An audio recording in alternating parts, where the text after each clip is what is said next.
Sunday அன்றைக்கி அமாவாசை அப்படிங்கிறதுனால நான்வெஜ் எதுவுமே வாங்கலையா, அன்றைக்கி வாங்கியிருந்தேன். அதை வச்சு சூப்பராக அன்றைக்கி கருவேப்பிலை சிக்கன் ரெடி பண்ணிடலாம் அப்படி சொல்லிட்டு நம்ம தோட்டத்துலேருந்து கொஞ்சம் கருவேப்பிலெலாம் பறித்து ரெடி பண்ணி வச்சுக்கிட்டேன்.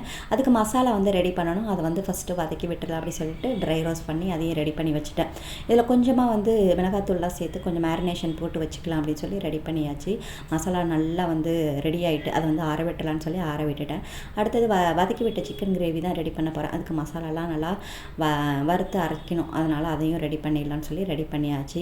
கருவேப்பிலை சிக்கனுக்கு நிறைய சின்ன வெங்காயம் போட்டு நல்லெண்ணெயில் நல்லா வதக்கி விட்டுட்டு ஃபைனலாக வந்து அந்த மசாலா ரெடி பண்ணியிருந்தோம்ல அதை நல்லா பொடி பண்ணி தூவி இறக்குனீங்கன்னா இது வந்து நீங்கள் ரசம் சாம்பார் அடுத்தது வந்து பருப்பு இந்த மாதிரிக்கெலாம் வச்சு சாப்பிட்டிங்கன்னா செம்ம சூப்பராக இருக்கும்.